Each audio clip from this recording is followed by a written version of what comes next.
तहन आज से मिथिला मखान फिल्म देखलहुँ? देखलो 2-3 दिन भेल। 2 दिन भेल। एकर जे सर्वप्रथम एकटा ट्रेलर जे आयल छलै से देखने छलियै? बहुत पहिले हमरो बड़ नीक लागल छल। शायद ताहि बेर हमहूँ जापानमे छलियै तऽ हमरा ज़्यादा टच कयने छलियै। तऽ जापानोमे रहि कऽ अहाँ देखने छलियै? ऑफकोर्स। कतेक प्रतीक्षामे छलियै अहाँ एहि फिल्मक? बहुत। ई चलते भी कि एकटा मैथिलीके फिल्म छलै। एहिसँ पहिले हम मैथिलीके फिल्म शायद सस्ता जिंदगी महंगा सिंदूर जी जी एक बेर मतलब बहुत बच्चा कालमे हमरा आरके घर दिस अथी भेल छै, प्ले भेल छलै। जी जी। तऽ ओकरा बाद हमरा लगैए हमर अगर कोइ पूछत जे फर्स्ट मैथिली फिल्म कोन यए तऽ हम इएह कहब, मिथिला मखान। मिथिला मखान। तऽ एहिमे जे छै अहाँके कलाकार सबके एकर जे फिल्म बनबैके एकटा जेनाकि एकर जे निर्देशक जी छथि नितिन चंद्रा जी, और हुनकर एहिसँ पहिले कोनो फिल्म जे देखने हेबै अहाँ, जेनाकि भोजपुरी फिल्म छनि हुनकर? हम देखने हैं, हमरा एग्जैक्टली याद नहीं। अगर नाम कहब तऽ हम बता सकै छी। देशवा, once upon a time in Bihar. Once upon a time in Bihar जरूर देखने छी, देशवा नहीं देखने छी। तऽ ओहिमे सेहो अहाँ देखने हेबै हिनका एक्टिंग करैत, क्रांति जीके। केहन लागल हुनकर ओहिमे अभिनय, केहन लागल और ई मैथिलीमे केहन लागल? कियाकि ओ तऽ अलग भाषा छलै आ ई तऽ प्योर मैथिलीमे छै, हुनकर अपन भाषा। तऽ एहि दुनूटामे की फर्क अहाँ छुटिया सकै छी? ओ केहन लागल छलै, ई केहन लागल कहि? देखियौ, एक्टिंग तऽ होइ छै कि अहाँके मतलब ई बनावटी चीज होइ छै, तऽ डेफिनेटली मतलब हुनकर परफॉर्मेंस जे छै से बड्ड नीक छै। लेकिन कहीं ना कहीं जे हम मैथिलीमे देखलियै हुनकरा, शायद हो सकैए मैथिलीमे छलै, एहि चलते हमरा ज़्यादा टच भी लागल हैत। या अपना गाम घरके कथा ईसब जे होइ छै ने, गाम घरमे जे घटना घटि रहल छै तेहन टाइपके छै, आ ओहिमे हुनकर एक्टिंग भी बड़ा नेचुरल टाइपके छै। तऽ ओहि चलते हमरा इएहमे बेटर लागल ओहिसँ बढ़िआँ वंस अपॉन अ टाइम।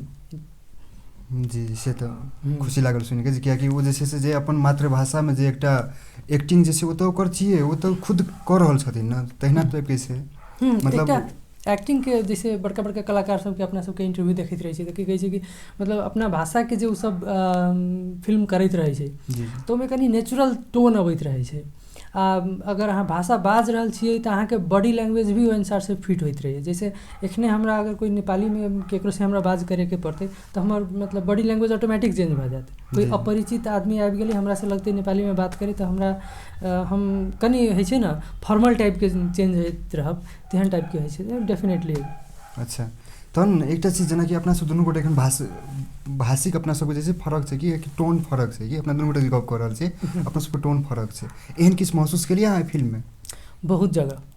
देखियौ, एहि फिल्ममे जैसे बहुत बेर विवाद होइ छै ने कि मैथिली भाषा की छै, फलानाके मैथिली भाषा नहि छै। जैसे हमरा बहुत साथी सब कह दैत रहै छै, चाहे पहिले शुरूमे जब काठमांडू आयल छली, राजविराज दिसके, सप्तरी जनकपुर दिसके साथी सबसँ भेँट होइ छलै तऽ कहै छै यार तोहर मैथिली की छौ, मतलब भोजपुरीवला कहै छलै तोहर भोजपुरी की छौ।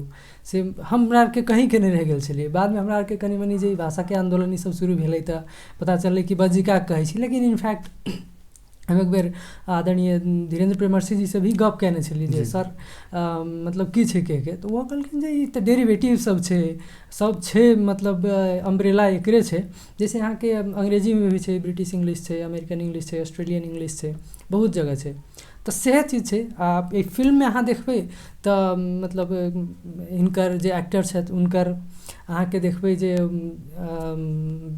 जे विलेनके रोल प्ले कयने छथि हुनकर देखियौ, पंकज झा जी हुनकर देखबै, आ जे मुखियाके रोल कयने छथि हुनकर, मतलब सबके मतलब भाषामे जे छै कनि ने कनि फर्क छै आ ओ विविधता ओहिमे देखायल गेल छै।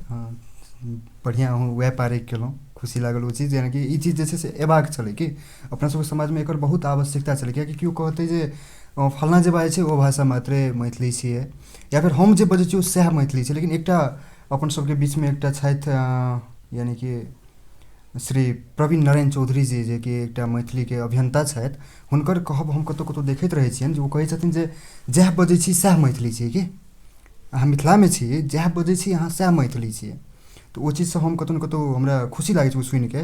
आओर यानी कि हमरा सबके बीचमे लाख विमति होइ ओ अलग अलग गप हेतै, लेकिन ईसब चीज कनि किछु गप सब होइ छै जे कि छुइ लै छै मोनके। ओहिमेसँ एकटा ई छलै। तहिना एहि फिल्ममे एकटा छै अहाँके एकटा आओर मुद्दा छै पलायनवाद, जेकि कहै छथिन क्रांति जी एकठमा कहै छथिन जे मिथिलाके विकास यदि केओ जे कऽ सकै छै तऽ ओ मिथिलेके लोक छै, मैथिलीके लोक छै, किशुन जी कहै छथिन। बिल्कुल। तऽ ओ ई जे गप छै अहाँके ई शब्दके, एहि पर अहाँ कतेक विश्वास करै छियै? देखियौ ई बात पर हमरा हम जखन वो मूवी देख रहल छलियै या तऽ हम स्टोरीमे राखने छलियै, आ स्टोरीमे राखने छलियै तऽ बीचमे एकटा राहुल झा के जे वकील छथि जनकपुरके साथी छथि, हम वहाँ चिन्हैत छी, तऽ हुनकर मैसेज आयल छलै जे हमहूँ देखलियै, बड़ नीक लागल। तऽ हमरा आरके बीचमे मतलब हम मूवी देखते देखते ई बात पर चर्चा होइ लगलै जे मतलब जे मुद्दा उठायल गेल छै से तऽ बड़ नीक छै, लेकिन इनफैक्ट मूवीमे सब आदमी देखतै खुश हेतै, लेकिन करे खातिर बहुत आदमी नहीं करैत रहै छै। तऽ हम एकटा रिग्रेट एक्सप्रेस केलिए, जे जाहिर केलिए जे देखियौ मतलब बहुत किस्मके बाध्यता होइ छै जे हमरो अहाँ नहीं कर सकै छियै। आज हम शुरूमे कहलहुँ कि एकर जे हम ट्रेलर देखलिए तऽ हम अपने जापानमे छलिए, तऽ ओ बड़ नीक एकटा हमरा प्रेरणावाला बात कहलखिन जे भाईजी अहाँ अपने जापान छोड़िके नेपाल आयल रहल छियै, तऽ एकटा अहाँ मतलब अहाँ एहन आदमी संसारके कोनो जगह पर बिक सकै छलिए, लेकिन अहाँ नेपाल एलिए, अहाँ मधेशमे या मिथिलामे या भोजपुरामे जे नेपालके ई पार्ट सब छै सब तरह अहाँ कंट्रीब्यूट कर रहल छी, तऽ ई एकटा अपने आपमे बहुत बड़का बात है। आ जे ओहिमे मूवीमे एकटा डायलॉग छै कि बहुत बड़का हिम्मत चाही, तऽ वहाँ हिम्मत केने छै। हमरा तऽ ओ नहीं लागल छै, लेकिन हमरा लागल कि ई चीज नीक छै, सब आदमीके अपना कहीं भी रहके कंट्रीब्यूट करनाइ जरूरी छै। पलायनवाद लिटरली बहुत बड़का समस्या छै, या एकरा समाधान करे खातिर अपना आरके वही क्षेत्रमे अपॉर्चुनिटी क्रिएट करे पड़तै, जे फिल्मके जे लीड कलाकार एकदम एकदम वएह चीज जे छै से ओतऽ क्रिएट करऽ पड़तै कि क्रिएट करै लेल किछु आदमी पहिले चाही, तकर बाद ओ रोकि सकै छै एकरा ने। एखने जेनाकि ककरो कहबै जे तू किया जाइ छी तऽ ओ तऽ वएह कहत ने, एहिठमा किछु छेबे नहि करै तऽ हम की करबै कहिके, कियाकि हर आदमीके पासमे हर चीज नहि रहै छै, और वो चीज चाही जे कि अहाँके सब किछु चाही, सब तरह निपुण जे छियै अहाँ तऽ अहाँके ओही ठाम रहिके ओहिठाम क्रिएट करबाक चाही, सब तरहके अपॉर्चुनिटी क्रिएट करबाक चाही, जे कि ओहिठाम मेन मुद्दा ओतऽ से छै। तकर बाद एकटा दहेजके मुद्दा सेहो आयल छै।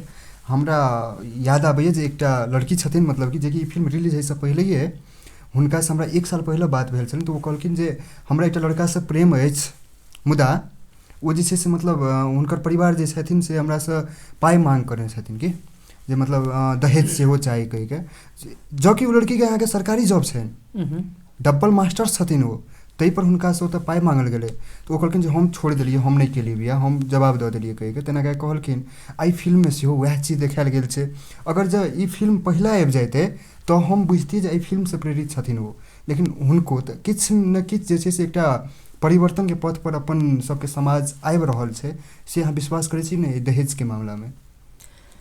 देखियौ दहेजके तऽ समाज परिवर्तन इहो से एकटा हम फील कर सकै छी, काहेकि एकरा अगेंस्टमे हमहूँ छियै, हम अनमैरिड छियै, भविष्यमे हम शादी करबै तऽ ताहि बेरमे हम अपना घरमे भी कहि देने छियै जे दहेजके बात नहीं करैके लेल। हाँ, अपना बेटीके हुनकरा जे मतलब होइ छै ने अपना देबैके, केओ खाली नहीं पठबै छै। अपना आरके तऽ खासमे कहल जाए तऽ महिला प्रधान समाज रहल छै, बादमे बिगड़ैत चलि गेल छै, काहेकि सीताके इतिहास अपना आरके देखबै तऽ बहुत समृद्ध अथी छै, लेकिन एहि चीजमे परिवर्तन आबि रहल छै। ओ अहाँ पता नहीं जिनकर मतलब उदाहरण देलियै हुनकरा सलाम यऽ, लेकिन बहुत एहन आदमी छथिन जे गर्ल्स सब, यंग सब, जोन कि एहन स्टेप लऽ रहल छथिन जे हाँ भाई दहेज अगर केओ जबरदस्ती कहि रहल छै जे हाँ हम दहेज लेबो तबे तोरासँ शादी करबो, तऽ ओहि चीजके हम प्रोटेस्ट करबै कि अगर हम कैपेबल नहीं छियै, मतलब हम तोरा नहीं चाहै छियौ, पैसे चाहिए तो तू पैसा से शादी कर ले, हमर कोन जरूरी छै, या पैसा कमा ले। जी एकदम बिल्कुल सही कहलहुँ अपने, और इएह चीज हेबाको चाही एहिठाम, और ओकर जे शुरुआत एकटा भेल छै ई एकटा नया मोड़ लै और बढ़ैत जाइ ने, से आशो करै छियै मतलब कि अपन सबके समाजसँ। तेना एकटा गप अपनेयो कहलहुँ, ई जे अहिंसावला गप छै, जेनाकि एहि तरहसँ जेना क्रांति जीके पता चलै छनि जे मतलब ब्रह्मेश सिंह सनक आदमी जे छै से उनके परिवारके आदमी जे छै से हुनकर दादाजीके हत्या केने छनि। यदि वो चाहथिन तऽ तखन बन्दूक उठाके जाके, जैसे कि लास्टमे सीनमे देखबै के लिए बन्दूक छनि हुनका घरमे, तऽ बन्दूक उठाके जाके सीधा गोली मारि सकै छलखिन, या फिर एकटा विद्रोह ओहिठाम खड़ा कऽ सकै छलखिन, लेकिन ओ चीज पर नहि ध्यान दऽ के ओ आगाँ बढ़लखिन। एहिसँ की एकटा सीख भेटै छै अपन सबके समाजमे, एकरा केना कऽ कहि सकै छी? देखियौ मिथिलाके जे इतिहास छै, जितना हमरा जानल यऽ, जी जी, नॉन वायलेंसके जे सिद्धांत छै ओकरा मिथिला सब दिनसँ अपनेने छै, मतलब अहिंसावादी चरित्र समाजके रहल छै मैथिली समाजके। आ ये फिल्ममे भी हमरा लगैए शायद वएह दर्शाबैके कोशिश कयल गेल छै जे ई हीरोइज्म जे होइ छै ने, जे कमर्शियल मूवीज सबमे होइ छै जे हीरो जाके धूम धड़ाक कर दिए, तऽ ओना समाधान नहीं होइ छै। मतलब अहाँ नीक करे खातिर अगर गलत रास्ता अपना रहल छी तऽ ओकर रिजल्ट भी गलत ही होइ छै। एहि बात हमरा आरके चाहे सीताके इतिहास से देखियौ, जनकके इतिहास देखियौ, चाहे जनरली जे अपना सबके समाजमे घटना घटल रहै छै, चाहे हमरा अहाँके जे सिखायल गेल हैत।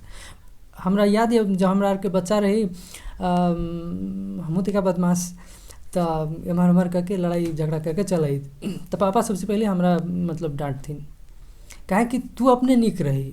हमरा आरके ई नहीं कहियो सिखायल गेलै हाँ तू बरुआर रही दोसरा के पीट के ही, ई सिखायल गेलै कि तू अपने नीक रही। उ फलाना अगर गलत छै, ढिसकाना अगर गलत छै तऽ उ गलत छै, तोरा अपना ठीक रहेके छै। अपन पाथ जे छै, अपन जे पथ छै ओकरा ठीक करनाइ ज़्यादा जरूरी छै। फिल्म में ओहि चीज़के दर्शायल गेल छै। तऽ हमरा इहो एकटा बड़ा कंस्ट्रक्टिव लागल कि मैथिली भाषाके फिल्म नहीं छै, भाषा ई समाजके चित्रण कयल गेल छै। हमरा बड़ नीक लागल। मैथिली भाषाके नहि समाजके चित्रण कयल छै। समाजमे बाजैवला हर तरहके टोनके सेहो ओहिठाम प्रयोग कयल गेल छै। एकटा मिथिला की छै, यानी कि एतुका की छै, समाजके स्थिति की छै से देखबैके प्रयास केना छै। तहिना एहिठाम एकटा आओर छै, जातिवादके मुद्दा सेहो उठायल गेल छै एहिठाम कि तऽ जातिवाद कही या धर्म कही, ओकरा ओहोके मुद्दा छै कि अपन समाजमे जे छियै सब मैथिल छियै, ओकर जे एकटा जाइते छियै ओ मैथिले जाति भेलै, या फिर तेहनो कहि कऽ ओ कहै लेल चाहलकै ओहिठाम कि। तऽ ओहिठाम जे छै अहाँके कतऽ ई महसूस भेल जे अरे यार ई तऽ बड़का मतलब कि जातिवादके सेहो मुद्दा उठेने छै, कतेक नीकसँ ओकरा देखेने छै। कोन ठाम ई महसूस भेल अहाँके मूवीमे? देखियौ मूवीमे जब हमरा लागल कि जब मुखिया जी कहै छथिन, ओ परिचय होइ छै, तऽ मुखिया जीके भी पैर छू के प्रणाम करै छथिन, जे कलाकार छथिन मुख्य कलाकार क्रांति जी। तऽ हमरा ई एक जगह पर मतलब बड़ खुशी लागल, काहे कि हमरा आरके भी गाम पर जाइ छी तऽ हमरा सबके जे पढ़ेले छथि या कक्का ई सब छथि, तऽ हुनकरा सबके आब तऽ कनि अथी भए गेल छै, तऽ दूर से प्रणाम करैके अथी भए गेल छै। लेकिन एहिमे ई चीज एकटा बड़ नीक देखायल गेल छै, जे अपना आरके धार्मिक सहिष्णुताके बात जे छै, जे अब बहुत बड़का मुद्दा भी, पॉलिटिकल मुद्दा भी बनि गेल छै, नेपालमे हो इंडियामे हो, जे धर्मके हिसाबसँ जे डिवीजन भी भए रहल छै, चाहे जनकपुर दिसके बात हो, रौतहट दिसके बात हो, या इंडियाके बात हो, एहि चीज पर ओहि पर्टिकुलर सीनके बहुत बड़का भूमिका छै, जे सब आदमी एहि परिवारके हिस्सा छै, समाजके हिस्सा छै, मतलब परिवारके हिस्सा छै। आ हम जेना अपना पापाके मम्मीके, हम अपना भैयाके या दोसराके ट्रीट करबै, ओहिना ट्रीट करनाइ जरूरी छै। से एकटा हमरा लागल, इनफैक्ट ई बहुत बड़का मैसेज छै। फेसबुकमे देखैत रहै छै ने, मतलब अखुनती यंग लड़का सब भी लव जिहाद लगायत कोई घटनाके जोड़ के, हाँ, तो वो हमरा लगे ई चीज से प्रेरणा लेबेके चाही। हाँ, जे गलत आदमी छै ओकरा सजाए भी मिलेके छै। जी बिल्कुल बिल्कुल, से तऽ छै। हाँ, तऽ तहिना एकटा चीज, हाँ, एहिठाम एकटा अहूँ देखनहिए हेबै, हमरे जखन कि क्रांति जी आबै छथिन, जखन हलवाइके खोजल जाइ छै तऽ समथिंग झा हलवाइ कहै छै कि ई सीन, मतलब कि एकटा पूरा तुरंत दिमागमे स्टॉक करै छै कि ई गप कोनो झा हलवाइ कहै छै, नाम हम बिसरि रहल छी एखन, शायद भोला झा हलवाइ छै या कोनो झा हलवाइ कहै छै कि। एहिठामसँ सेहो ने ई भेट रहल छै जे मतलब ओ व्यक्ति किछो छियै, ओकर सरनेम किछो छियै, लेकिन ओकर पेशा छियै हलवाइ के। कोनो भी जातिके लेल ओ चीज नहि छियै, ओकर पेशा छियै, ओ पेशा करै छै, ताहि खातिर ओ हलवाइ कहै छै, सएह ने कहल जेतै ओहिठाम। देखियौ, जे हम मिथिलाके इतिहासके गप करै छलियै, इनफैक्ट अपना सबके इतिहासमे किछु श्रमके सम्मान करैके लेल सिखायल गेल छै। जे लोग परिश्रम करै छै ओकरा सबके हमेशा से सम्मान कयल गेल छै। जाति विशेष पर जे विभाजन बादमे आयल छै, अहाँ की काज कर रहल छी ओहि प्रतिके सम्मान देखबै छलै लोग। आ ओहूमे ओ समथिंग झा जे कहै छै, तऽ ओ तऽ पेशा छै। अपना सबके अथी छै तऽ कक्का मामा ई सब भिड़ जाइ छथिन ने, बड़का बड़का तौली सब लेके, ओ कढ़ाई सब अथी सब लऽ के, तऽ ओ तऽ बादमे एना भए गेलै कि लोकके कमी रहै छै, परिवारमे बिजी रहलक लोक, तऽ कनि मनि धीरे धीरे कमर्शियलाइज होइत गेलै, जे एकरा कुछ पैसा दे देबै तऽ हो जेतै, एकरा पैसा देबै। हालांकि हलवाई जात पर हमर ज़्यादा अध्ययन नहीं है ई पूरे चीज़ पर, लेकिन हमरा लगे शुरुआत कुछ एहिना ही हेल हेतै। लेकिन अगर है तो खियाबे वाला आदमी तो सबसे बड़का पुण्य के काम करे छै, तो ये आदमी के तो और ज़्यादा सम्मान होइके चाहिए, अगर कास्ट के हिसाब से होइके है तो। जी जी। और तकर बादमे एकटा जैसे मिथिला पेंटिंग, सर्वप्रथम अहाँ जैसे अपन जीवन कालमे मिथिला पेंटिंग कहिया सुनलिए शब्द, ई चीज कहिया से ई चीज बुझऽ लागलिए अहाँ? हमरा मिथिला पेंटिंगके शायद 8-9 क्लासमे एहिना कोई छलै, ताहि बेरमे हमरा आरके अथी छल जे मिथिला पेंटिंगके पढ़ाइके बारेमे 8-9 या 10 क्लासमे रहल हेतै, ताहि बेर हेतै। लेकिन डिटेलमे ताहि बेर तऽ असाइनमेंटके हिसाबसँ पढ़ै, लेकिन डिटेलमे हमरा बैचलर करैत कालमे मिथिला पेंटिंगके अथी भेल छलै, कोई एग्जीबिशन भेल छलै। अच्छा। ताहिमे ओकरा बादमे रिसेंटली हम फेसबुकमे देखै छी बहुत यंग लड़की सबके खास लड़की करके लड़का सब छै, हाँ लड़को सब आदमी छथिन। मिलके जी बड़ नीक मिथिला पेंटिंगके अथी करि रहल छै। तेना रिसेंटली हम अहाँके कहै छी एकटा काजल कर्ण छथि, जी जी ओ जनकपुरमे जानकी जीके मोन्यूमेंट बनाबैके एगो अभियानमे लागल छथि। रिसेंटली 2-4 दिन पहिले अमेरिका हमरा के काजल कर्ण अमेरिका US में जी छथि। जी तऽ ओहो मिथिला पेंटिंगके बारेमे हमरा एक्सप्लेन कयलनि जे की केना अथी सब रहै छै, काहेकि ओकर वर्णन हमरा नहीं पता है। जी जी लेकिन रिसेंटली हम एहि चीज़ पर कनी गौर केलिए, चलते कि हमर बहुत विदेशी साथी सबसे ओ सब पेंटिंगके बात ई सब करैत रहै छै, चाहे कोनो एग्जीबिशनके बात केलक, बहुत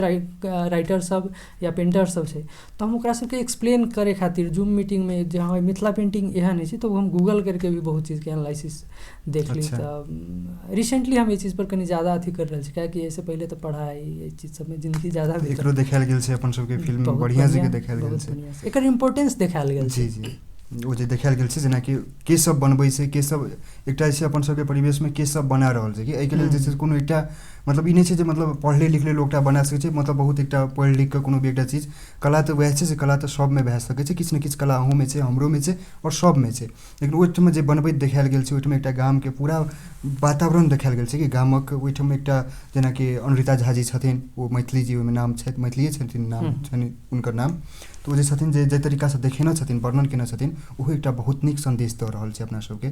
और तकर बादमे ई मिथिला पेंटिंगके तऽ एखन तऽ बहुत नीकसँ आबि गेल छै अपना सबके सामनेमे, देखि रहल छै, चाहे सामाजिक संजाल होय या फिर बाजारमे सेहो ओकर जे छै से पूर्ण रूपसँ आबि रहल छै। हमरा और टी शर्ट हेतै एकटा मिथिला पेंटिंग वाला। अच्छा हाँ, एहि बीचमे जे छै से एहिपर कनि बेसी फोकस कयल गेल छै। और लॉकडाउनमे एकटा इहो उपलब्धि हम देख रहल छियै जे लॉकडाउनमे जे सब घर गेलखिन ने, एकटा मिथिलानन्द आर्ट छै, निशा झा नाम छै हुनकर, मिथिलानन्द आर्ट खोललखिन। ओ हमरा मतलब गप भेल छनि हुनकासँ, तऽ ओ सब गप कहने रहथिन जे एहि तरीकासँ हमसब बढ़ि रहल छियै, आब जे छै भेस्ट निकालै छियै, और जे छै से मास्क सब बनेने छथिन, ओ सबकिछु ओहि तरीकासँ बढ़ि रहल छथिन।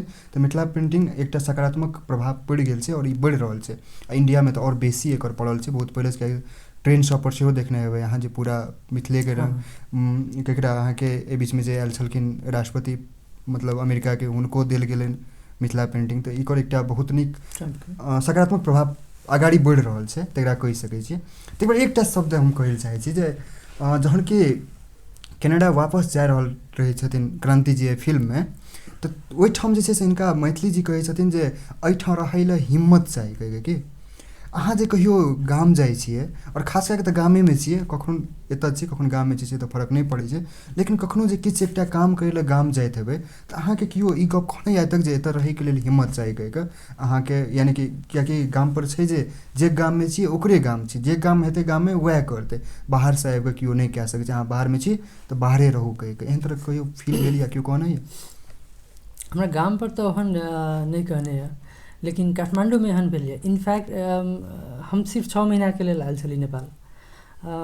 जाके रेडी होलाके बादमे भी हमर सब चीज, हालांकि हम नेपालमे कुछ करैके तऽ सब दिनसँ प्लान छल, लेकिन हम एकटा इंटेंशन छल जे हम एकरा बादमे फेरसँ अध्ययनके लेल ही बाहर जायब। तऽ ओ चीज हमरा अपनेमे भी अथी लगै छल, फिल्म देख के हम मुस्कुराइ छली जे मतलब की छै कि राहुल से हम गप करते करते ई बात कहै छली कि एना एना। तऽ हमरा आरके 1-2टा मजाक ई सब भेल छलै। काठमाण्डूमे हमरा एक बेर एहन अथी भेल छल जे केओ आदमी अहिना फेसबुकके प्रसङ्ग निकलल छलै जे बाहर रहके मतलब देशके बारेमे ज़्यादा राजनीति नहीं झाड़ैके। हम तऽ ज़्यादा राजनीति झाड़ैत रहै छी फेसबुकपर, तऽ हम देखियौ टिप्पणी हाँ लोकके जेहन लगौ हाँ, वो हमर नितान्त व्यक्तिगत ओपिनियन छै, सही गलत लोकके अथी छै। तऽ हमरा लागल जे देखियौ टिप्पणी अहाँ काठमाण्डू अगर चलि एलियै गाम छोड़िके, तऽ अहाँ अपना मायके तऽ नहि बिसर जेबै, मम्मीके तऽ नहि बिसर जेबै, बिल्कुल नहि। तऽ ओ धरती जे छै तऽ ओ तऽ मम्मी सर छै। तऽ ओहू पर अगर केओ आदमी गलत करि रहल छै, भले ही हम जाके ओतऽ नहि कर सकै छी, डायरेक्टली इनडायरेक्टली तऽ करि रहल छियै। तऽ ओहि चीज पर अथी भेल छलै। तऽ कुछ साहित्यकार सब भी छलन, जैसे नेपाली साहित्यके बड़का अथी छथि अश्विनी कोइराला, चाहे कुछ और आदमी सब छलन, ओ सब कहलन जे नहि मतलब तपाईँले जापान जस्तो कन्ट्री छोडेर आउनुभयो।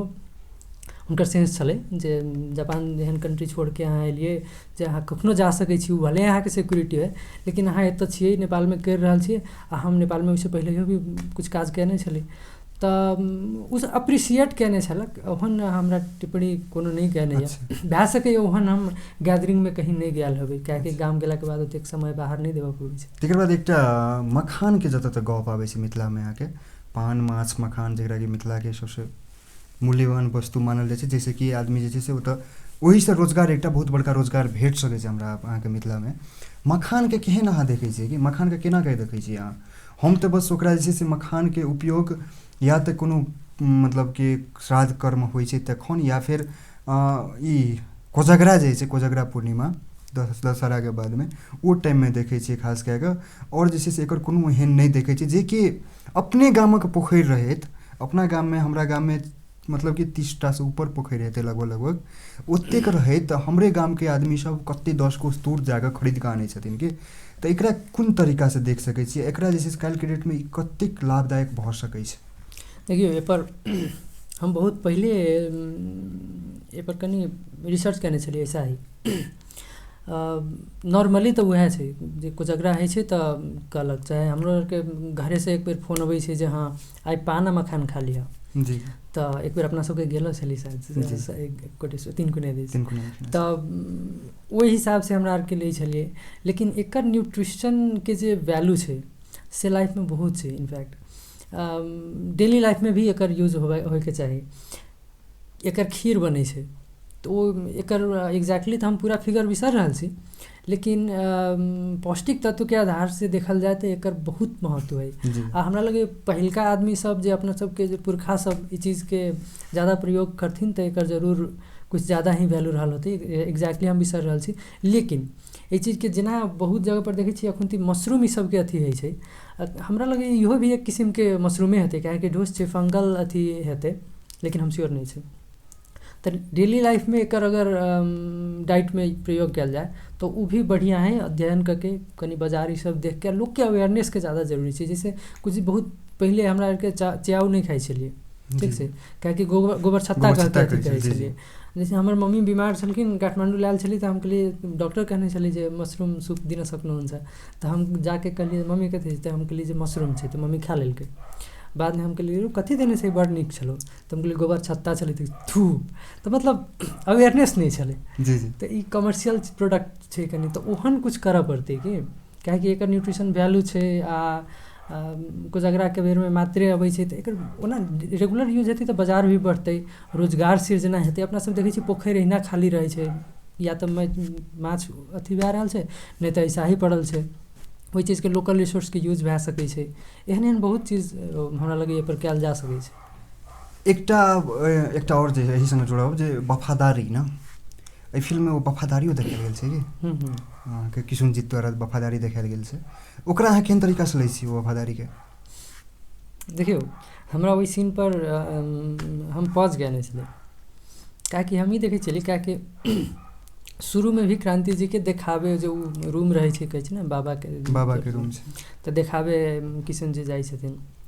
आ जब परिवार पर अंतिम अवस्था आबि जाइ छै, जे अब मतलब वंश खत्म होइके अवस्था छै, परिवार खत्म होइके अवस्था छै, तऽ जे परिवार के देख रेख करे वाला, जे एक हिसाब के मुखिया कहियो, मुनीम कहियो, या सब चीज मैनेजर कहियो, से सब अथी हो गेलै। लोक के एकटा अथी छै, एकटा नौकरशाही जे कनी मनी सामंतवाद के जे विकास भेलै ना, जब गाम घर में बहुत किस्म के सामंतवाद सब तो पहले छलै, तो सब नौकर बना के रख देने छलै। एमे नौकर बनायल कभी नहीं देखे छी, जौरे देखबै यहाँ हमेशा खाना खाइत भी देखबै, कतौ जाय आबै में संगे। तो वो परिवार के एकटा मतलब बाबा के और उनकर पापा के डेथ के बाद मतलब परिवार के एक हिसाब से गार्जियन के हिसाब से अथी भेल छै, तो वो जिम्मेवारी एकटा वफादारी कहियो, जिम्मेवारी कहियो, सब चीज देखायल गेल छै ओहि लास्ट सीन में। तो वो बहुत महत्वपूर्ण छै।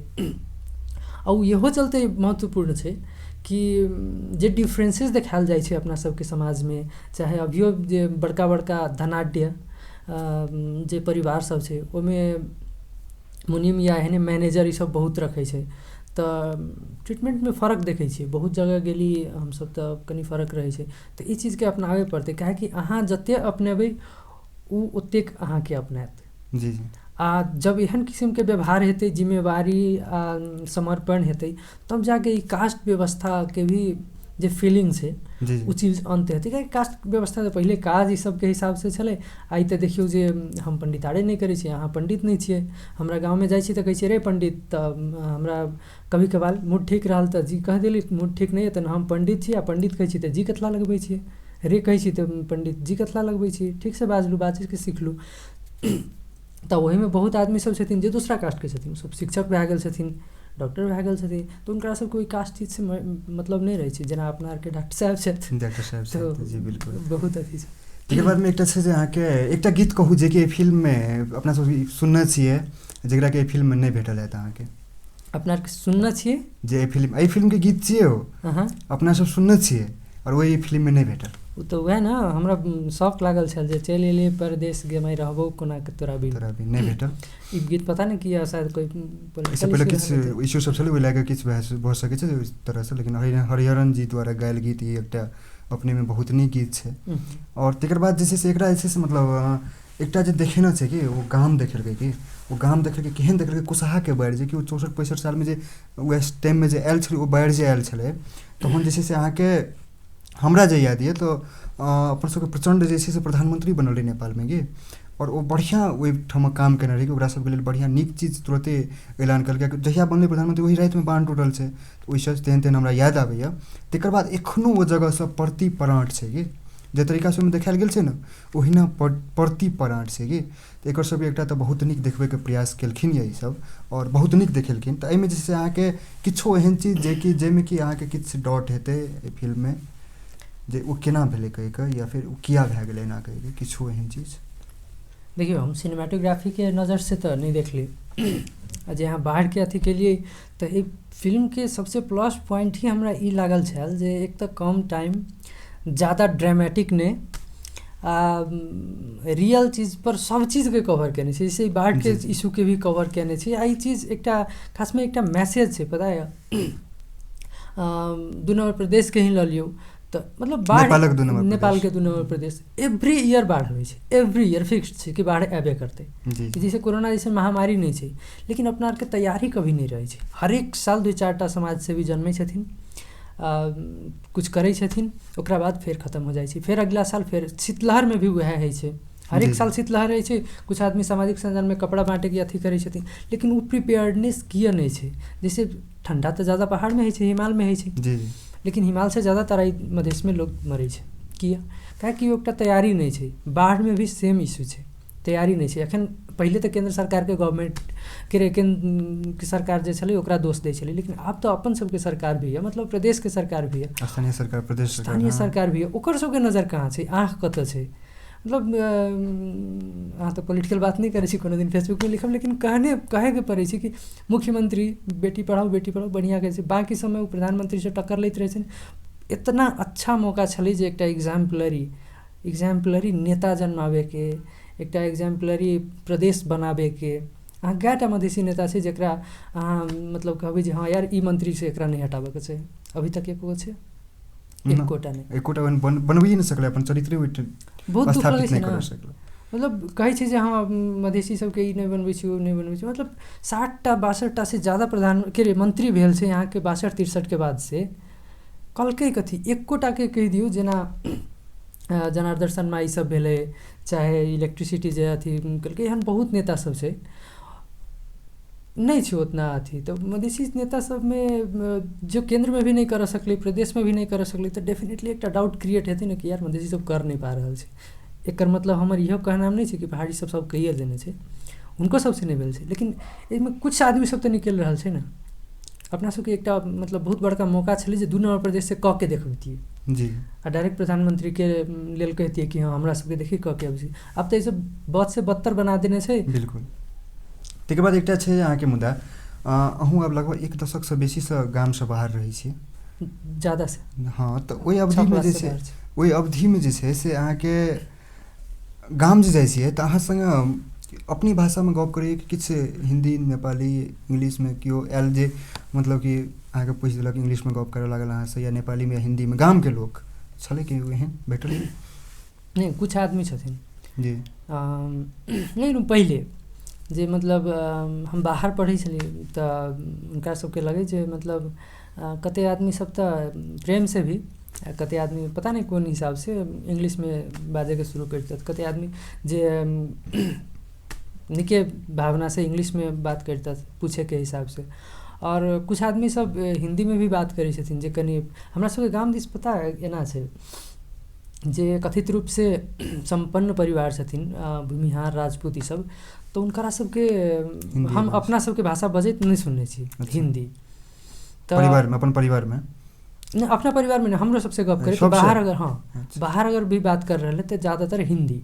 रिसेंटली कुछ सुधार देखे छी, बहुत आदमी सब अपनो भाषा में बात करत, लेकिन हम पहिलका बेर जब बात कले रही तो हम एक कक्का हमर छथिन, समय कथी छल कि हमरा पहले से ही कुछ होइ छै ना कनि स्थापित लोग सबसे बात करे के बड़ा शौक, तो महादेव पूजे के बेर होइ छै दसैं काल में, तो हमर पापा के रे स्वाहा कथी करे छै ओकरा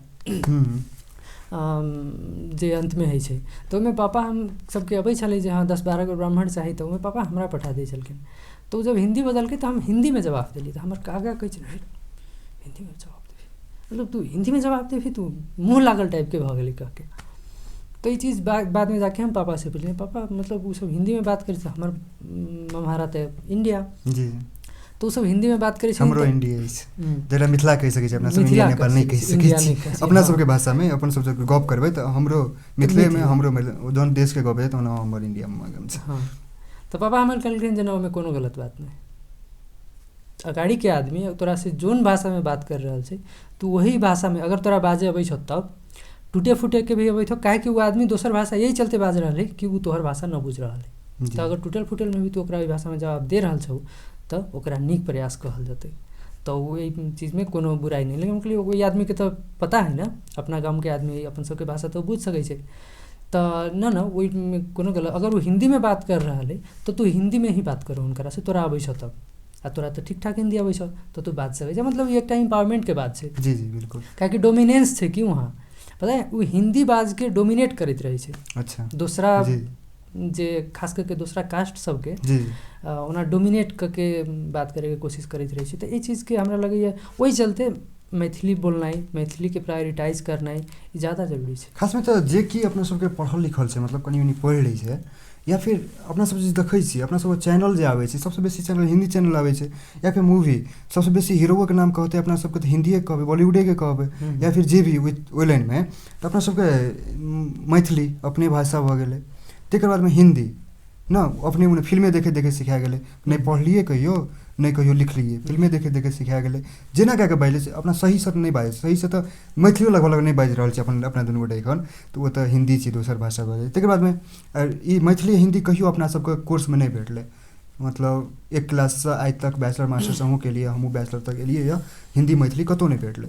तकर बाद होइ छै कि इंग्लिश पढ़ैएटा पढ़ै छै, नेपाली नेपाल में पढ़बै तऽ पढ़ैएटा पड़ल अहाँके, भोजपुरी फिल्म देखैत देखैत ओहो चीज जे छै फिल्म से लोक सबसे 10 गोटे से भेंट कऽ, एखन रौतहट 12 परसा दिसनका लोक सब भेटै छै तऽ कथी भोजपुरी में सब बाजै छथिन, तऽ भोजपुरी बाजै छै सिखा जाइ छै ने, तऽ जए किछु कटो कए कऽ तऽ बाजि लै छियै, ई 5टा भाषा तऽ अपन सबके भेलै ने, 5टा भाषा तऽ बाजि सकै छियै, लेकिन कम से कम अपना घर में जब बाजि रहल छियै, अपन आदमी सबसे अपन यानी कि मिथिला के लोक सब बाजि रहल छियै, ओहिठाम तऽ अपना सबके मैथिली बजनाइ कतौ न कतौ अनिवार्य रहै छै ने भाईजी। देखियो ये चीज़ अनिवार्य पर तो हम ज़्यादा टिप्पणी न करे सकब, लेकिन जहाँ तक ओहि क्षेत्र में छै रहनाइ जरूरी है, हमरो सबके सिखबै छै। रिसेंटली हम नाम बिसर रहल छी, लेकिन इंडिया में बिहार में इलेक्शन में कोई एकटा लड़की छथिन, वो आयल छथि तऽ उ कहल छलखिन जे हमरा सबके घर में एकदम डिसिप्लिन छलै कि रात में एटलीस्ट खाना खाए काल में पुष्पम प्रिया मैथिली बाजनाइ कंपल्सरी टाइप से। हमरा लगे भाषा खास करके एकटा माध्यम छै, जैसे एकटा इंटरेस्टिंग उदाहरण देब, हमरा के जे हम बाहर छली तऽ सबेर में उठती तऽ हमर रूममेट छथिन नेपाल के, तऽ हुनकरा से हमर गप होइत तऽ नेपाली में, हम हुनकरा से जे बात करती सबेर में गप करके, टाइम कम चलै रस में रहती, तऽ हमरा सबके एकटा जैती एगो कन्वीनियंट स्टोर में, तो ओतऽ काम करै छलै एकटा इंडियन, तो ओकरा से हेलो भाई क्या हाल है कह के, ओकरा पता चलै जे अब एकर कनी देर में ट्रेन छै, तो वो अपने से कॉफ़ी सॉफ़ी बना दैत, तो ओकरा से हम हिंदी में बात करती। अगर ओहि बीच में कोई दोसर साथी भेंट भऽ गेलै दोसरा कोई कंट्री के, तो ओकरा से हमरा इंग्लिश में बात करती। अब ट्रेन में चढ़ जाऊ, कोई साथी चल गेल, भेंट हो गेल, चाहे यूनिवर्सिटी के साथी हो चाहे कहीं के, तो ओकरा से जापानीज में बात करूँ, मतलब वही 10-15 मिनट के पीरियड में हम 4-5 टा बीचमे अगर कहीं घरे से फोन आ गेल कोनो हिसाब से बउआ सब कह देलक मम्मी पापा अथी कह देलक तब मैथिली बात मैथिली जी। तो मतलब ई 15 से 20 मिनट के पीरियड में हम 5-6 टा भाषा बजिए के तो कते साथी सब रहे चाहे नेपाले के रहे उ कही यार मतलब तोहर दिमाग हैंग नहीं होइ छौ तो ई भाषा एकटा माध्यम छै आ अपना सबके भाषा ई सिखबै छी भाषा के जे डायमेंशन एतेक छै न ई सिखबै छी जे अहाँ अगर एगो भाषा सीख लेने छी जैसे मैथिली के एगो जे डेरिवेटिव छै उ अहाँ सीख लेलिए जैसे हम आई यहाँ से जे भाषा बाज रहल छी हम अपना घर पर जेबै तो हमर सीधे स्विच हो जेतै सरलाही वाला भाषा जी जी सर जैसे हम अहाँ से बात कर रहल छी अखन तो हम सीधे कहल मतलब चेंज हो जात तखन फिर हमरा उ ना आ रहल आबि रहल छै किछ ओ आबि रहल छै किछ एखन आबि रहल है वाला टाइप से तो उ हो जात लेकिन अहाँ अगर हम सरलाही के मैथिली बाज सकै छी ठीक छै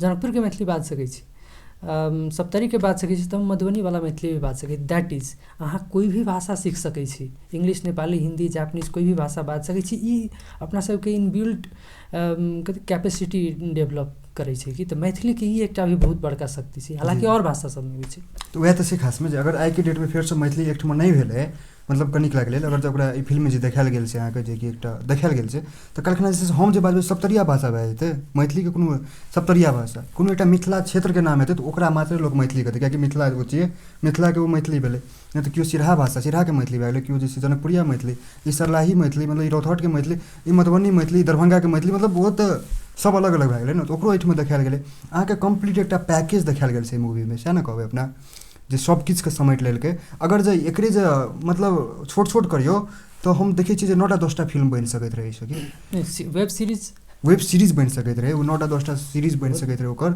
जैसे कि ओकरा अथी कए लेकिन तकरा एकटा में समेटने छथिन तऽ एकरा जे छै से अपना सब एखन तऽ कम्पेयर तऽ ककरोसँ कइए नहि सकै छी यानी कि हम मतलब कि फल्लाँ के फिल्मसँ कम्पेयर कए रहल छी या एकरासँ लेकिन एकटा जे छै हम जे फर्स्टेमे कहलहुँ जे पाथर पर दुबि जन्मनाइ कि तऽ ओकरा हम एहि तरीकासँ लऽ रहल छी एकटा बहुत नीक 4 सालके प्रतीक्षाके बाद हम तऽ 4 दिन नहि देखलियै कि शुरुएके 4 दिन हम नहि देखलियै फिल्म किया तऽ ई कारण 4 सालके प्रतीक्षा छै कि कनि आओर मलिन होइ छै कि मतलब एक बार के देख लेबै हमर की एकटा हेतै सोच रहै ओहिठमा ट्रेलर देख कऽ आ की हमरा देखै लए पेबै ओ तऽ नहि रहै छै बुझल तऽ ओहि लए कऽ जे छै से रुख देखै छी बादमे नहि रहल गेलै तऽ गजेन्द्र भाई विद्यानंद भाई जे छै नेपालमे देखा रहल छै कि नेपालमे गजेन्द्र गजुर विद्यानंद बेदर्दी के आई लव मिथिला पेजसँ जे छै ओ सब देखा रहल छथिन नेपाल भरिमे तऽ हुनकासँ जे छै गजेन्द्र भाईके भाई आब हमरो देखा दिअ भाईके जे छै से हम पैसा 4 दिन पहिले पठा देने छियै लेकिन वो हमरा मैसेज करके भाईजी देखब तऽ हाँ आइ देखा दिअ हमरा तहन जाके देखलियै आ देखबाके बादमे पूरा खुशी छियै तकर बाद अहूँसँ गप केलियै अहूँ देखलहुँ तऽ ओ जे छै से मतलब एकटा बहुत नीक लागल हमरा और अपनेयोके प्रतिक्रिया तऽ तेहने आबि रहल छै काल्हिके दिनमे एहिसँ बढ़िआँ भेटतै देखै लए से तऽ विश्वास कए सकै छियै ने मतलब कि एहिसँ आओर नीक सब हेतै जेनाकि अपने सबके एकटा डायरेक्टर छथिन जे कि किछु दिन पहिले कहने रहथिन जे मैथिलीमे निकालबै पूर्णेन्दु झा जी जे कि नेपाली फिल्मसँ डेब्यू केलखिन रह तऽ ओ तऽ अपने हुनकर कहबे केलहुँ जे बहुत नीक लागल फिल्म कहि कऽ आबैवला दिनमे और सब जेनाकि अपने सबके लिए जिलावासी छथि गर्वके बात हाँ चलू तकर बादमे जे छै से मतलब अहाँके एखने सुनील मल्लिक जीके चर्चा केने छियै और एहि बीचमे एकटा जाट जतिन गीत एलैए ताहिमे प्रवेश मल्लिक जीके बहुत नहि ओकरा जे छै से मतलब की कहने रहथिन शायद नितिन जी या फिर क्रांति जी कहलखिन जे गरीबक AR रहमान छै ये तऽ गरीबक AR रहमान तऽ कनि अलग वाला गप भए जाइ छै लेकिन अगर जे कहबै तऽ अपन सबके मिथिलाके AR रहमान प्रवेशे जी छथि कि ओ हर चीज मिलै छै हम मतलब एकटा अथीसँ जे अपना सब देख सकै छियै तऽ ओना तुलना तऽ ककरोसँ नहि कऽ सकै छियै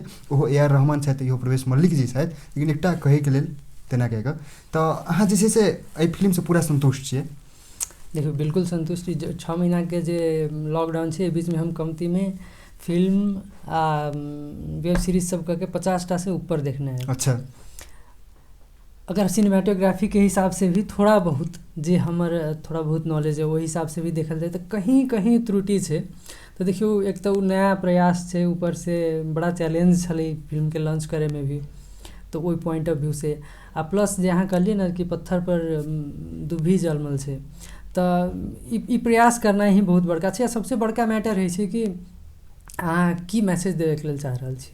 जैसे फिल्मके बहुत किस्मके अथी छै, कुछ इंटरटेन करैके लेल ही करैत रहै छै, कते मैसेज देबैके लेल चाहैत रहै छै आ ओकरा बादमे एकटा फाउंडेशन बनै छै। काहेकि ई तऽ अभी शिलान्यासके कुछ एकटा अथी ईटा छै, एकरा बादमे आब ओ की काज करथिन, चाहे मैथिली सिनेमामे आओर लोक सब की काज करथिन या हमर अहाँके की भूमिका हो सकै छै एज अ दर्शक भी। थोड़ बहुत हमहूँ लिखैत रहै छी, तऽ जैसे नेपालीमे कुछ फिल्म सबके हम ऐसा ही गजल ई सब लिखै छली, तऽ 2-4 गो फेसबुकके साथी सब एला गीत बनाउन सकिन्छ गीत बनाउ कहके, तऽ हम हुनकरा सबके दे देलियै। तऽ हो सकै छै ओहन चीजमे हमहूँ कुछ कंट्रीब्यूट कर सकी। आ बढ़िया यंगस्टर सब बच्चा सब बहुत बढ़िया लिखै छथिन, तऽ हुनकर सबके एकटा स्पेस भी मिलतै। देखियौ जैसे भोजपुरी फिल्म इंडस्ट्री ऐसा ही आगाँ नहीं बढ़ गेलै, कुछ लोग स्टेप लेलखिन। बिल्कुल नीक होय खराब होय प्रतिक्रिया एनाइ तऽ जरूरी छै, एनाइ तऽ जरूरी छै जी। तकरा बाद ने अहाँ इम्प्रूव करबै। नीक प्रतिक्रिया आतै तऽ अहाँ ठीक छै, खराब छै ओकरा इम्प्रूव करबै। हमरा बहुत शुभकामना छै, बहुत बड़का प्रयास छै आ बहुत बड़का कंट्रीब्यूशन भी करबै। आबै वाला दिनमे और बेहतर भए कऽ आबै, और जे भी आबै लेकिन आबैत रहै। हमसब दर्शक छियै ने, हमरा सबके तऽ ई चाह छै ने, नहि भेटै छै मैथिली तब ने दोसर दिसन जाइ छियै। और कोन फिल्म देख लै छियै कि कोनो आबै छै, कियाकि आब टाइम छै अपना पासमे, देखैके मोन होइ छै देख लै छियै। लेकिन ओहिठाम मैथिली रहतै तऽ पहिले तऽ प्रायोरिटी ओकरा देल जेतै ने, ओहन अवस्थामे जे अरे मिथिलोमे फिल्म एलैए कहिके, और ओ चीज देखबाक हम अहाँ नहि देखबै तऽ के देखतै ओ चीज। अपना सब जते मैथिल छियै सबसँ पहिले तऽ ओकर कर्तव्य बनै छै ने।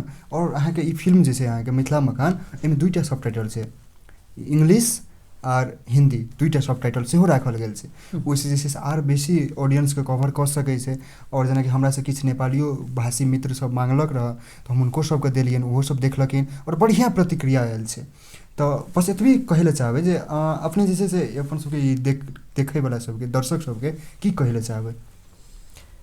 देखियौ हम किताब आ फिल्मके कीड़ा छी जी, लेकिन मैथिली नहीं होलाके कारण आप बहुत जगह पर हमरा मैथिली लिखल नहीं पढ़ल हैत, बुझायत नहीं। लेकिन ई प्रयास सब मूवीके माध्यम से होय या किताबके माध्यम से होय, ई अपना सबके एकटा भाषिक जगेरना भी छै, सांस्कृतिक तऽ भइए गेलै। एहिमे बहुत डायमेंशन जुड़ल रहै छै मूवीमे।